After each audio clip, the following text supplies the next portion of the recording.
Hello बच्चों, कैसे हो? उम्मीद करता हूँ बढ़िया होंगे। कमेंट बॉक्स में बताना तैयारी कैसी चल रही है आप लोगों की, क्योंकि पेपर में बहुत ही कम टाइम बचा है और इस तरह के सवाल तो आपके 100% वहां पर पूछे जाएंगे। अगर आप तैयारी कर रहे हो तो मुझे इसका आंसर जरूर बताना।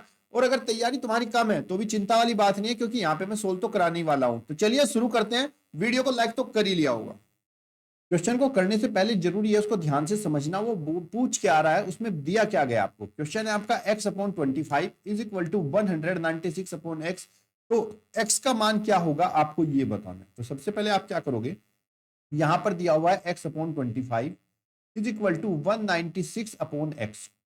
तो अगर आपको x का मान निकालना है तो x आपका लेफ्ट साइड में होगा। उसके लिए क्या करेंगे हम, क्रॉस मल्टीप्लाई, तिरछी गुणा x की x से और 25 की 196 से। x की गुणा x से करेंगे तो ये आपका बच्चे x स्क्वायर हो जाएगा।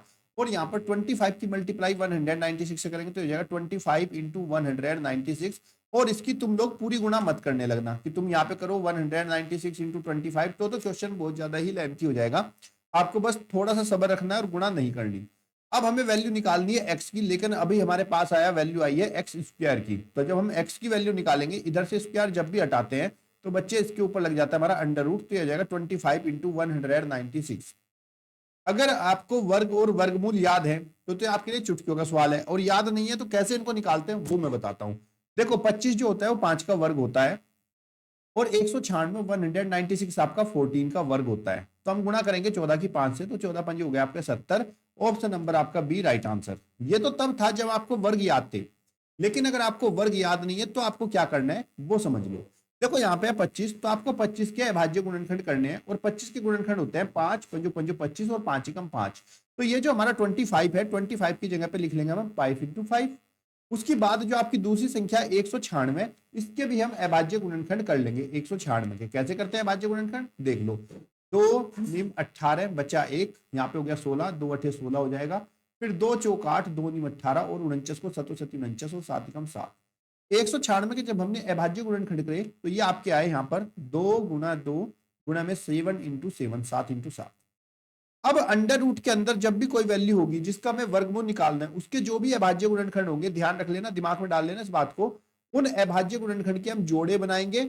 और एक जोड़े में से केवल एक ही संख्या बाहर निकलती है। तो अगर यहाँ पे 5 × 5 है तो एक संख्या बाहर निकली 5।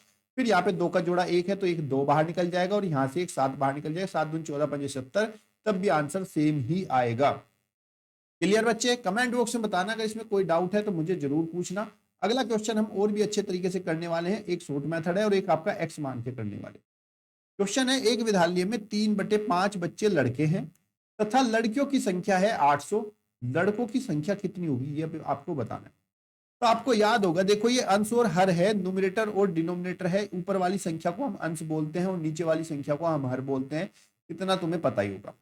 और हर जो होती है वो कुल भाग होती है, हर जो होता है वो कुल भाग होता है, और अंश जो है उसका बराबर भागों में बांटा हुआ हिस्सा होता है।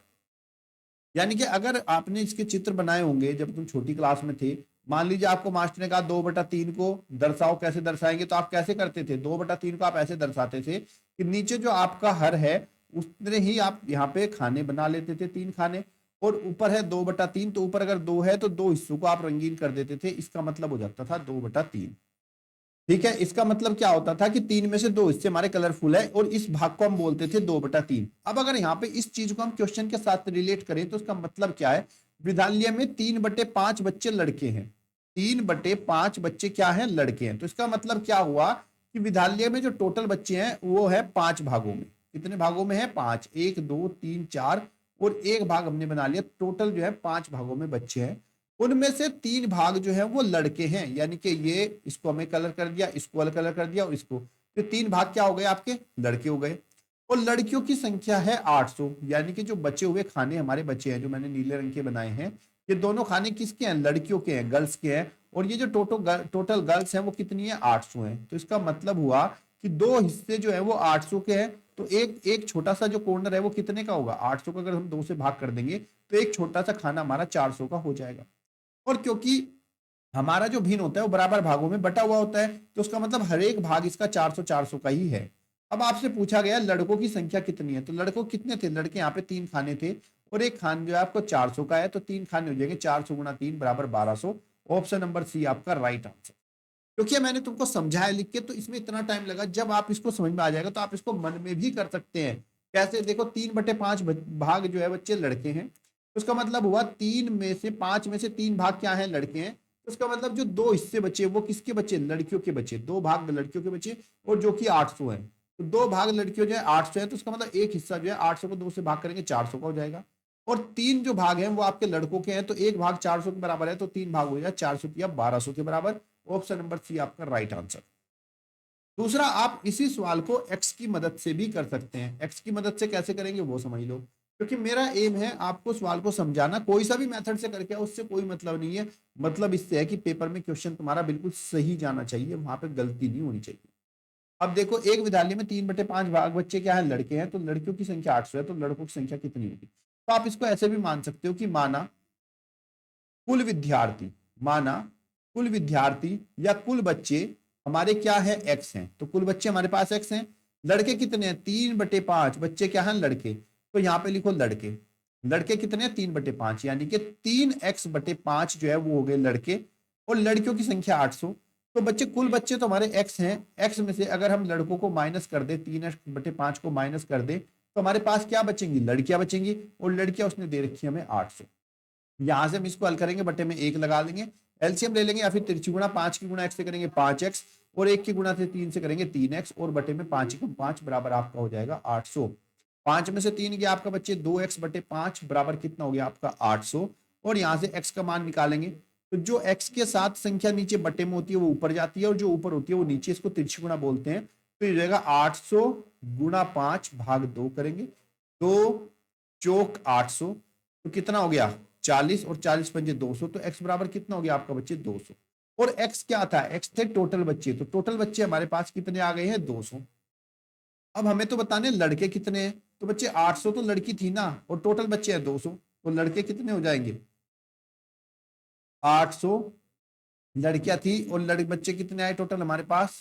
4 पंजे 20, 1 मिनट सॉरी 2000, क्योंकि एक जीरो ये भी तो थी ना 20 वाली।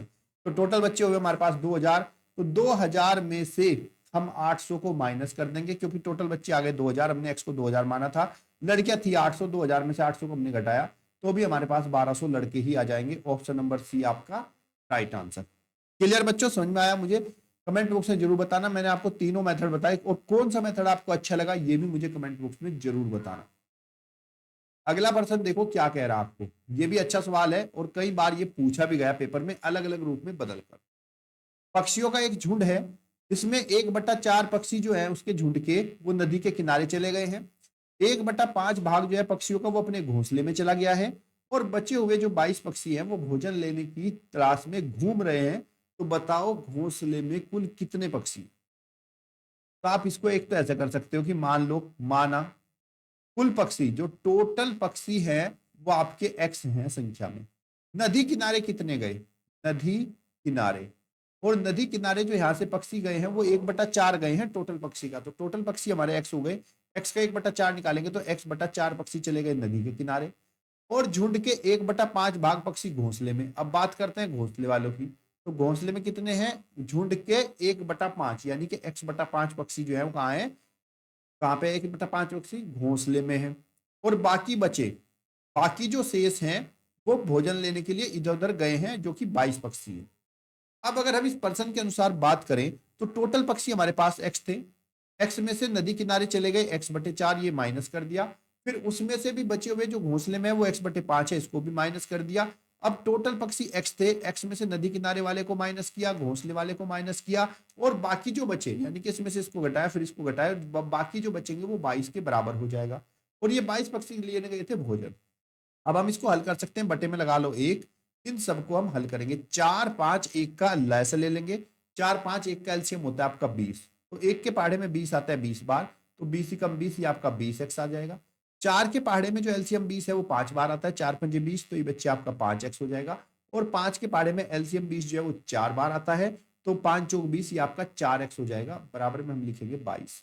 हल करेंगे, 20 में से 5 गए, आपका कितना बचा? 15, और 15 में से 4 माइनस किया 11, तो यहाँ पे हो गया 11x/20 बराबर आपका हो गया 22।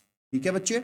अब देखो x का मान निकालना, मैंने आपको क्या बताया, x के साथ जो होता है उसके नीचे वाले की गुणा ऊपर और ऊपर वाले की गुणा नीचे होती है। तो x बराबर हो जाएगा 22 × 20, भाग 11, 11 से काट देंगे, 11 दूनी 22, तो गुणा करेंगे 20 दूनी 40। तो टोटल जो हमारे पास पक्षी थे वो 40 थे। ऑप्शन नंबर ए आपका राइट आंसर हो गया। क्लियर बच्चे? मुझे कमेंट बॉक्स में अगर कोई डाउट है तो आप आसानी से पूछ सकते हो, कोई दिक्कत वाली बात नहीं है, मैं फिर से आपको समझा दूंगा। ये तो आपका एक्स वाला तरीका था। क्या हम इसको दूसरे तरीके से भी कर सकते हैं? बिल्कुल कर सकते हैं बेटा। देखो यहाँ पे झुंड में 1/4 पक्षी गए हैं नदी किनारे, तो जितने अभी झुंड में से चले गए उनको देख लो। 1/5 पक्षी गए अपने घोंसले में, तो टोटल जो पक्षी यहाँ पे गए हुए हैं वो 1/4 प्लस 1/5 होंगे। इनको हम प्लस कर लेंगे एलसीएम लेके, तो 5 ही कम 5 हो जाएगा, 4 ही कम 4 और 5 चौक 20। तो इसका मतलब हो गया 9/20 पक्षी जो हैं वो यहाँ से गए हुए हैं। और मैंने अभी आपको पहले क्वेश्चन में बताया था कि जो अंश होता है वो कुल भाग होता है, और हर जो होता है उस भाग के बराबर भागों में बटे हुआ हिस्सा होता है। तो यानी कि जो 20 भाग है, आप इसको ऐसे मान सकते हो कि टोटल जो पक्षी है वो आपके 20x हैं। टोटल पक्षी क्या है? 20x है कुल पक्षी, ऐसे मान सकते हो। और 20 में से जो चले गए हैं वो कहीं भी गए, नदी किनारे गए या फिर अपने घोंसले में ही है, वो जो टोटल पक्षी है वो 9x हैं। तो बचे कितने पक्षी भाई? 20x थे टोटल, उसमें से जो नदी किनारे और घोंसले में वो 9x हैं। 20 में से 9x को घटाएंगे, 20x माइनस 9x घटाएंगे, तो कितने बचेंगे? 20 में से 9 गए आपके 11x बचेंगे। और ये जो आपके 11x पक्षी हैं ये बचे हुए पक्षी हैं जो कि 22 थे। तो हम यहाँ बोल सकते हैं कि 11x बराबर आपका 22 हो गया, तो x बराबर हो जाएगा आपका 22/11, 11 दूनी 22, तो x का मान आपका 2 आया। और कुल कितने थे? कुल थे 20x, तो हम लिखेंगे 20x की वैल्यू है 2, 20 दूनी 40, तो कुल पक्षी आपके 40 आ जाएंगे। आप ऐसे भी इसको सोल्व कर सकते हो। कमेंट बॉक्स में बताओ भाई आपको समझ में आया कि नहीं। बहुत ही बढ़िया तरीके से मैं आपको बताने की कोशिश कर रहा हूँ कि पेपर में आपका गलत ना जाए। अगला प्रश्न देखो, एक संख्या और उसके अंकों का योग घटाया जाता है तो परिणामी सदैव किससे विभाजित होगा? एक संख्या को उसके अंकों के योग से घटाना है। मान लो जैसे आपकी संख्या 11, तो 11 को हम किससे घटाएंगे? 11 के अंकों के योग से, यानी कि 11 के अंक क्या है? 1 + 1, और 1 1 कितना हो गया? 2। तो 11 में से अगर हम 2 घटाते हैं तो कितना आएगा हमारा? 9, और 9 तो 9 के पहाड़े से ही आएगा। तो कोई भी संख्या और उसके अंकों के योग से अगर उसको घटाएंगे तो वो हमेशा 9 से ही विभाजित होगी। ये बात बिल्कुल हमेशा क्लियर रहेगी। कोई भी संख्या ले लो आप, मैं एक एग्जाम्पल लेता हूँ, 15 लिया आपने। 15 के अंकों का योग क्या होगा? 1 + 5 जो कि 6 हुआ, तो 15 में से तुमने 6 घटा दिया, 15 में से 6 गया आपका 9, वो भी तो 9 के पहाड़े में ही आता है। तो अगर आपको सोल्व करने की जरूरत नहीं, आपसे पूछा जाए एक संख्या को उसके अंकों के योग से घटाया जाता है, तो आप सीधा बोल देना कि भाई वो हमेशा 9 से विभाजित हो जाएगा। क्लियर? कोई डाउट है तो पूछ लेना, कोई दिक्कत वाली बात नहीं है, लेकिन क्वेश्चन को बहुत अच्छे से करना, ये मैं उम्मीद करता हूँ। अगला प्रश्न देखिए, क्वेश्चन में क्या बोला गया नेक्स्ट वाले में?